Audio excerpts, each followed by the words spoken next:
और आज के इस वीडियो में हम लोग प्रश्नावली 1.4 के 3 और उसके आगे के प्रश्नों को देखेंगे। प्रश्न संख्या 3 कर है सामुच्य 1 2 3 4 5 में ए और ये साइन देखिए, ये है निम्नतम का साइन, जैसे स्टार दिया हुआ था उस तरह से ये दूसरा साइन है।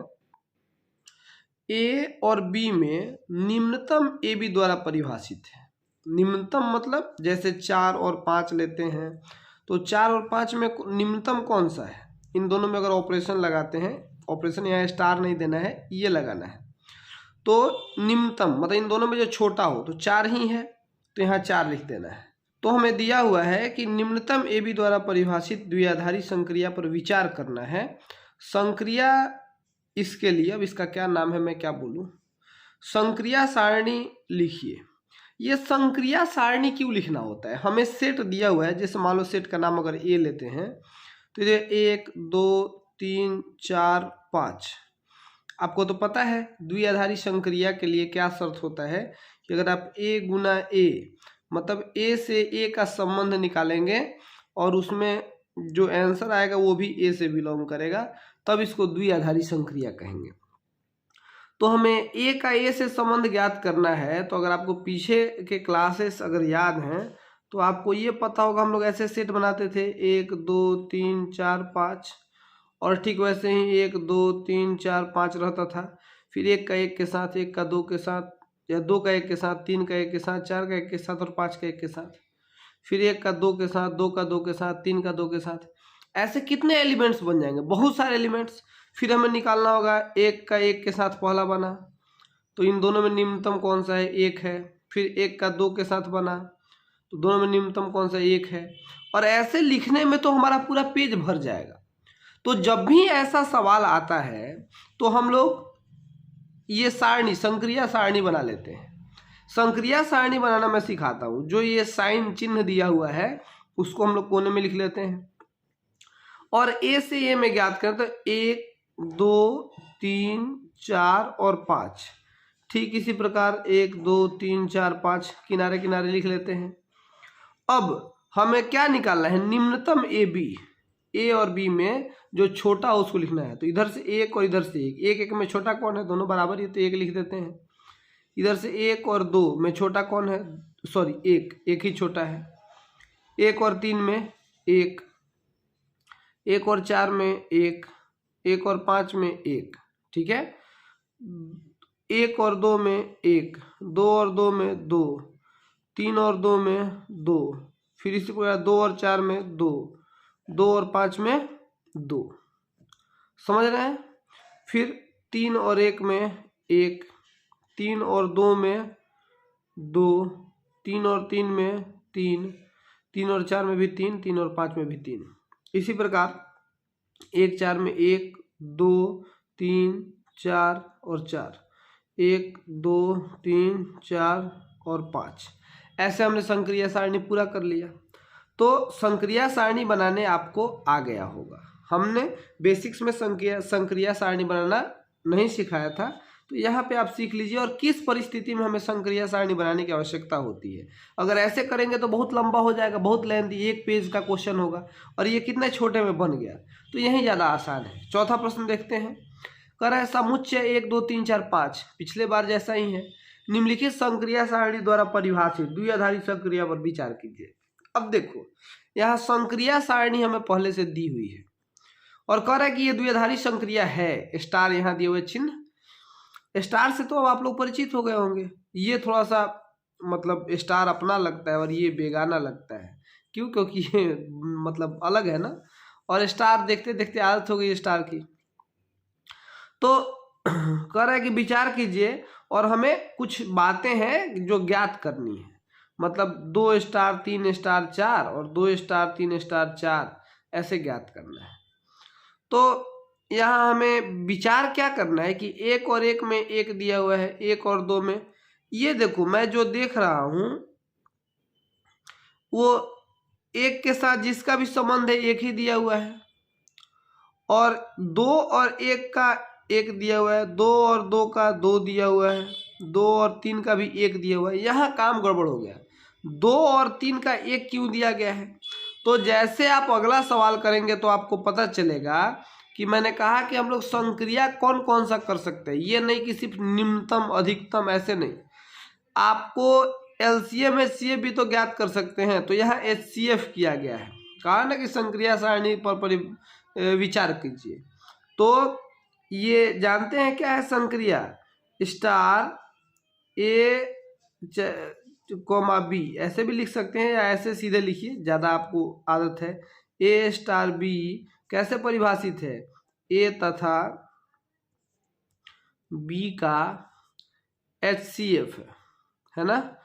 अब कह रहा है कि 2, 3 और 4 पहला ज्ञात करना है। पहला हम क्वेश्चन सॉल्व करने चल रहे हैं। 2 स्टार 3 और तब स्टार 4। तो 2 और 3 का देखो, 2 और 3 इसका क्या है, 1 है, 1 और तब बाहर है स्टार 4, उसको भीतर लाते हैं, है ना, ये बराबर हो गया। अब 1 और 4 का देख लो, 1 और 4 का 1 ही है, तो यह 1 ही है। समझ गया बात को। अब पहले में ही एक और क्वेश्चन है कि 2 स्टार 3 स्टार 4 बनाइए। तो 3 4 का देखते हैं, 3 और 4 का 1 है, तो 2 स्टार 1 और 2 और 1 का तो 1 ही होगा। तो यह जो हमारा पहला क्वेश्चन है, ये मतलब चौथा का पहला, ये सॉल्व हो गया। दूसरा कहते हैं क्या क्रम विनिमय है स्टार। हाँ, HCF है तो क्रम विनिमय ही होगा। क्यों सर, क्योंकि देखो 2 और 3 का HCF कितना होगा, 1 होगा, तो 3 और 2 का भी तो HCF 1 होगा भैया। यही बात लिख दीजिएगा कि स्टार चाहे A स्टार B, ये दूसरा मैं सॉल्व करने चल रहा हूँ, बराबर है B स्टार A के, है ना। अतः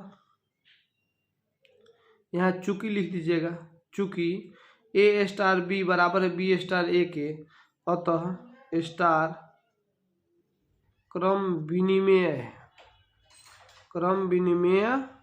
है। तीसरा क्वेश्चन अंतिम पार्ट सॉल्व करते हैं।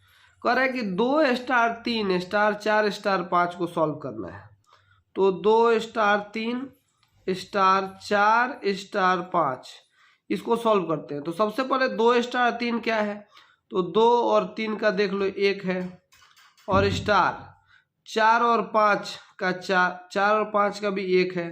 ये आप बिना सॉल्व किए भी कर सकते हैं। क्यों, क्योंकि तो HCF निकालना है सीधे, बाकी आप सारणी देख के बना लीजिए अगर ज़्यादा बुद्धि नहीं लगाना तो 1 स्टार 1 और 1 का HCF भी 1 ही हो जाएगा। ठीक है, तो ये हमने तीसरा पार्ट भी सॉल्व कर लिया। तीसरा और चौथा प्रश्न समाप्त हुआ। अब पांचवें प्रश्न को देखेंगे। अब पांचवा प्रश्न का मान लीजिए 1 2 3 4 5 एक द्विआधारी संक्रिया स्टार है और क्या स्टार डैश दिया हुआ है, तो इसे घबराइएगा नहीं। मैंने कहा कि स्टार की जगह पे कोई भी चिन्ह दे सकता है। स्टार डैश A और B बराबर A तथा B का HCF है। तो क्या संक्रिया उपर्युक्त प्रश्न 4 में परिभाषित संक्रिया के समान है। तो भैया एक बात मुझे बताओ, जब ये मैं इसको यहाँ बनाऊंगा नहीं, यहाँ पे दिया हुआ है ऐसे ऐसे आपको बनाना है स्टार डैश, और कह रहे हैं 1 2 3 4 5 ले लो, यहाँ भी 1 2 3 4 5 ले लो। 1 और 1 का HCF 1 ही होगा, 1 और 2 का 1 ही होगा, 1 3 का 1 होगा, 1 4 का 1 होगा, 1 5 का 1 होगा, 2 1 का 1 होगा, 2 2 का 2 होगा, 2 3 का 1 होगा, 2 4 का 2 होगा और 2 5 का 1 होगा।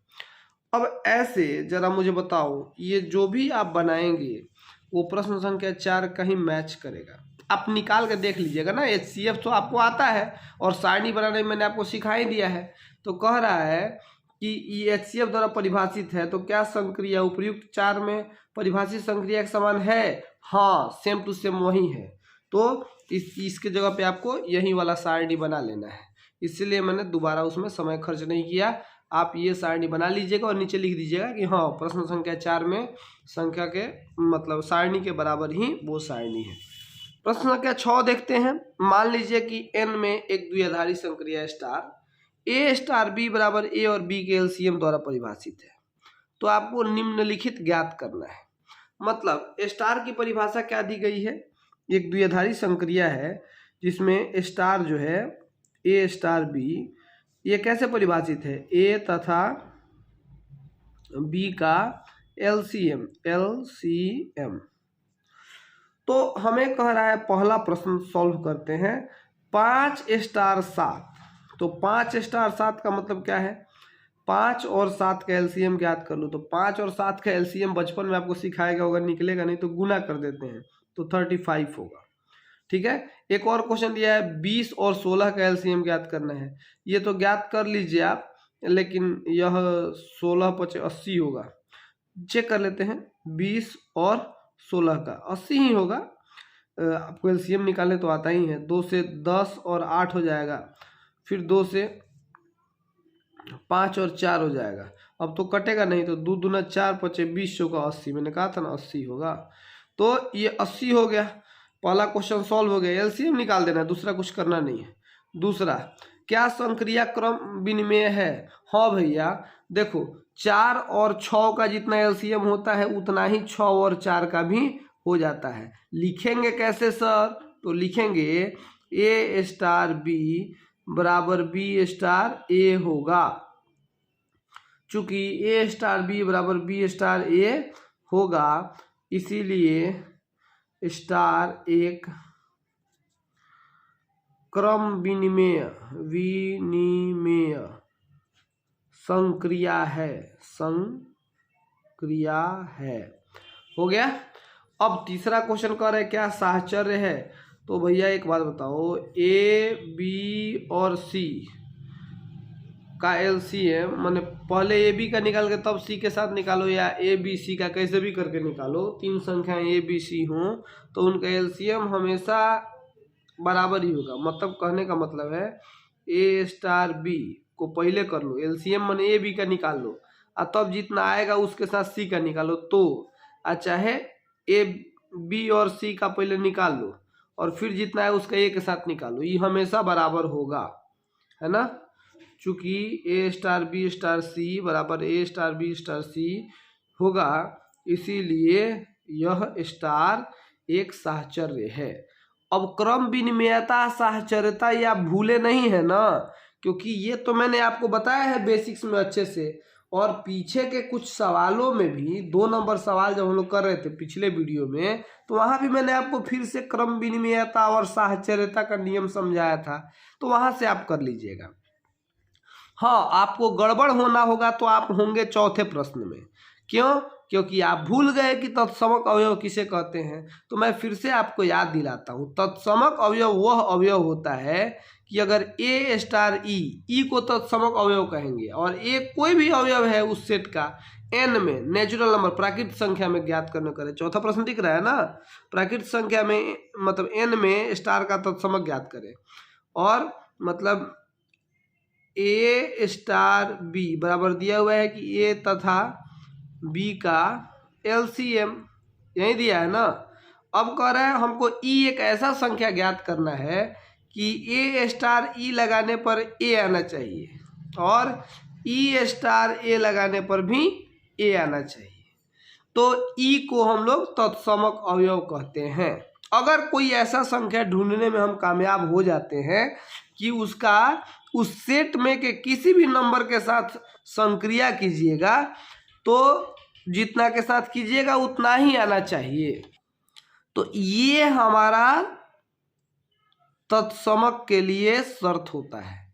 तो आप मुझे बताइए भैया कि कौन वैसी संख्या है जिसका किसी भी संख्या के साथ एलसीएम निकालोगे तो जितना संख्या जिसके साथ निकालोगे उतना ही एलसीएम आएगा।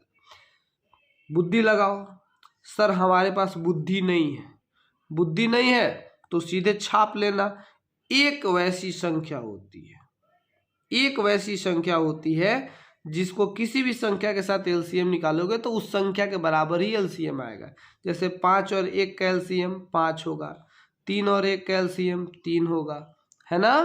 तो एक वह संख्या होगी, डेट मीन्स ई बराबर 1 के लिए ए स्टार ई बराबर ई स्टार ए होगा, है ना।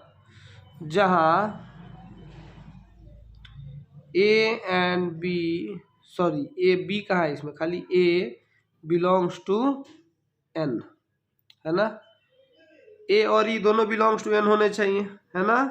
तो बात लिख दीजिएगा, अतः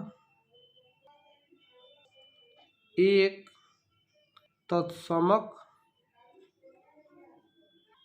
अवयव है स्टार के लिए, लीजिए स्टार के लिए एक तत्समक अवयव है। अब अगला क्वेश्चन और जटिल, एन में से कौन सा अवयव स्टार संक्रिया के लिए व्युत्क्रमणीय है। अब बच्चा को तत्समक तो याद आ गया, लेकिन व्युत्क्रमणीय सर अभी तक याद नहीं आ रहा है। तो व्युत्क्रमणीय कैसे याद दिलाऊं, यहाँ देखो,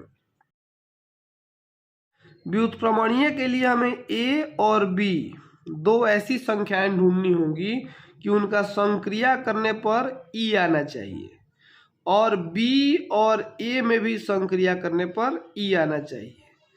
तो ए और बी को व्युत्क्रमणीय अवयव कहेंगे और ए बी का प्रतिलोम कहलाता है, अगर ऐसा होता है तो। अब ये हम लोग चौथा प्रश्न या पांचवा प्रश्न बनाने चल रहे हैं। तो ई का मान तो हम निकाल लिए हैं, एक होगा यहाँ पे, ई का मान एक तो हमने निकाल लिया है ना इस संक्रिया के लिए। तो अब एक बात बताओ, कौन ऐसी दो ठो संख्याएं होंगी जिनका एलसीएम एक होगा। तो अगर मान लो एक का दो के साथ करते हो तो एलसीएम दो हो जाएगा, एक का तीन के साथ करते हो तो तीन हो जाएगा, दो का तीन के साथ करते हो छः हो जाएगा। एक तो कभी भी नहीं आ रहा है, एक कब आएगा, एक आने के लिए एक ही शर्त है, जब आप ए बराबर भी एक ले लीजिए और बी बराबर भी एक ले लीजिए, ठीक है। ए बराबर एक तथा बी बराबर एक के लिए ए स्टार बी बराबर ई बराबर बी स्टार ए होगा। तो ए और बी का मान एक होगा, यहाँ ई का मान एक होगा। और इस तरह प्रश्न संख्या 3 से लेकर 6 तक हम लोगों ने कंप्लीट कर लिया, 3 4 5 6। अगले वीडियो में हम लोग 7 और उसके आगे के प्रश्नों को देखेंगे। धन्यवाद।